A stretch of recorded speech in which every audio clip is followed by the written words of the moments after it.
Hi. GST department வந்து பார்த்தீங்கன்னா, புதுசா ஒரு அட்வைசரி வந்து ஒண்ணு ரிலீஸ் பண்ணியிருக்காங்க. அத பத்தி தான் இன்னைக்கு வந்து நம்ம வந்து பார்க்க போறோம். இப்போ வந்து பார்த்தீங்கன்னா, ஜிஎஸ்டியோட டேட்டா வந்து ரிமூவ் பண்றாங்க அப்படின்ற மாரி வந்து சொல்லியிருந்தாங்க. அப்படின்ற மாரி ஒரு அட்வைஸ் வந்து ரிலீஸ் பண்ணியிருக்காங்க. இப்போ வந்து பார்த்தீங்கன்னா, அதாவது செப்டம்பர் 2024 செப்டம்பர் 2024ல வந்து பார்த்தீங்கன்னா, section 39 subsection level of CGST act 2017 implemented with effect from 1/10/2023 notification number 28/2023 date இது வந்து பார்த்தீங்கன்னா ஜூலை 31 அதாவது இது வந்து பார்த்தீங்கன்னா இந்த செக்ஷன் படி பார்த்தீங்கன்னா the poor taxpayer shall not be allowed to file the GST return after the expiry of period of 3 years.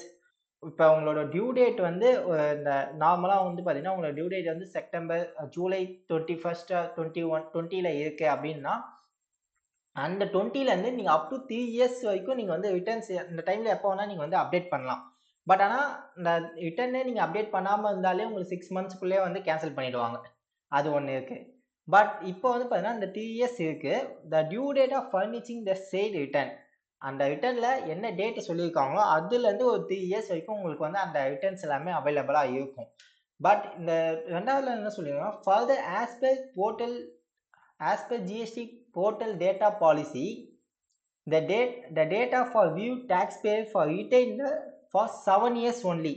உங்களுக்கு வந்து பார்த்தீங்கன்னா இந்த டேட்டா வந்து ஒன்லி 7 இயர்ஸ்க்கு தான் வந்து இருக்கும் அப்படின்ற மாதிரி வந்து சொல்லியிருக்காங்க. therefore the same data policy is being implemented on the GST portal. Hence GST return data will not be available to view beyond the 7 years.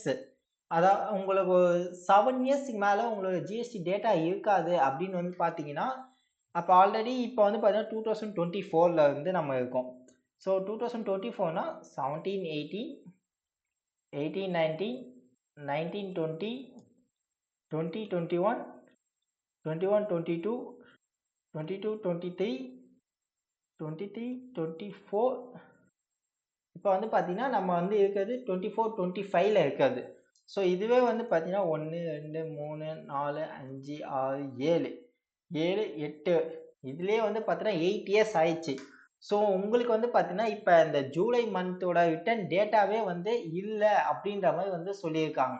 According accordingly on 1 August 2024 return file for July 2017 அந்த ஜூலை 2017 ஓட return file பண்ணதே வந்து பார்த்தீங்கன்னா, has been retired உங்களுக்கு August first வீக்ல இருந்தே கிடையாதுன்ற மாதிரி சொல்லியிருக்காங்க. அதே மாதிரி செப்டம்பர் வந்து பார்த்தீங்கன்னா, செப்டம்பர் ஃபர்ஸ்ட்ல இருந்து ஆகஸ்ட் 2027ல ஃபைல் பண்ண ரிட்டர்னும் வந்து உங்களுக்கு அவைலபிளா இருக்காது அப்படின்ற மாதிரி சொல்லியிருக்காங்க. Especially further the data is going to be monthly actively ends 1 October. இப்போ அக்டோபர்ல இருந்து பார்த்தீங்கன்னா உங்களுக்கு செப்டம்பர் ரிட்டர்னும் இருக்காதுன்ற மாதிரி வந்து சொல்லிட்டு இருக்காங்க. ஸோ அப்போ நவம்பர் போயிடுச்சுன்னா உங்களுக்கு அக்டோபர் ரிட்டர்ன் 2017 இருக்காது. ஸோ அதுக்குள்ள வந்து பார்த்தீங்கன்னா நீங்க பிடிஎஃப் அந்த ஜிஎஸ்டிஆர் 1 அண்ட் 3பி அடுத்தது இது எல்லாமே வந்து டவுன்லோட் பண்ணி வச்சுக்கோங்க.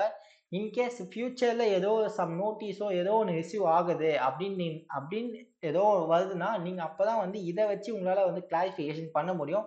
இன்கேஸ் இல்லைன்னா உங்களால எதுவுமே பண்ண முடியும். இது வந்து பார்த்தீங்கன்னா நம்ம சைட்ல இருந்து தான் வந்து டேட்டா வந்து போற மாதிரி சொல்லியிருக்காங்களே தவிர இதுவே ஜிஎஸ்டி ஆஃபீஸர் சைட்ல இருந்து அவங்க சைட்ல போகுமான்றது பார்த்தீங்கன்னா அது ஒரு கொஸ்டின் மார்க் தான். அதை பத்தி எதுவுமே வந்து நம்மளுக்கு வந்து தெளிவா வந்து எதுவுமே சொல்லலை. ஸோ இது எதுவுமே வந்து பார்த்தீங்கன்னா நம்ம சைட்ல டேட்டா வந்து உங்களுக்கு இருக்காது. ஆஃபீஸர் சைட்ல மேபி உங்களுக்கு வந்து டேட்டா வந்து கிடைக்கும். ஆஃபீஸருக்கு மேபி டேட்டா வந்து இருக்குன்ற மாதிரி தான் சொல்லியிருக்காங்க. பட் ஆனா இது வந்து நம்மளுக்கு வந்து கம்பல்சரியா தெரியல. ஆஃபீஸர் சைடும் இருக்குமா இருக்காதான்றது நமக்கும் வந்து கம்பல்சரியா தெரியல. ஸோ இப்போ ஆல்ரெடி வந்து பார்த்தீங்கன்னா ஜூலை 2017, 18ல வந்து பார்த்தீங்கன்னா 2 மந்த் எடுத்துட்டாங்க. ஜூலை, ஆகஸ்ட் வந்து எடுத்துட்டாங்க. இப்ப அக்டோபர் வந்துச்சுன்னா, இந்த செப்டம்பரும் வந்து உங்களுக்கு வந்து ஹைட் பண்ணிடுவாங்க. அதே மாரி நவம்பர் வந்துச்சுன்னா, அந்த அக்டோபர் மந்த்லயும் வந்து ஹைட் பண்ணிடுவாங்க. ஸோ முடிஞ்ச அளவுக்கு சீக்கிரமா இந்த இருக்க ஒரு 6 டேஸ், 7 டேஸ்க்குள்ள வந்து பார்த்தீங்கன்னா, இருக்க ஜிஎஸ்டிஆர் 1, 2A, 2B, 3B எல்லாருமே வந்து ஒன்ஸ் வந்து டவுன்லோட் பண்ணி வச்சுக்கோங்க. இன்கேஸ் நீங்க டவுன்லோட் பண்ணாம விட்டுட்டீங்கன்னா, இத வச்சு உங்களுக்கு ஏதாச்சும் ஒரு நோட்டீஸ் வரதுக்கு சான்சஸ் இருக்கு. பட் ஆல்ரெடி உங்களுக்கு நோட்டீஸ் வந்து இருந்துச்சுன்னா, உங்களுக்கு வரதுக்கு சான்சஸ் கிடையாது. ஐ ஹோப் இந்த அப்டேட் வந்து யூஸ்ஃபுல்லா இருந்திருக்கும்னு நினைக்கிறேன். இதே மாரி ரெகுலரா அப்டேட்ஸ்லாம் தெரிஞ்சுக்கணும்னா, என் சேனல வந்து சப்ஸ்கிரைப் பண்ணிக்கோங்க. கீழ வந்து என்னோட வாட்ஸ்அப் குரூப் லிங்க்கே வந்து நான் ஷேர் பண்றேன். அதிலயும் நீங்க வந்து ஜாயின் பண்ணிக்கலாம்.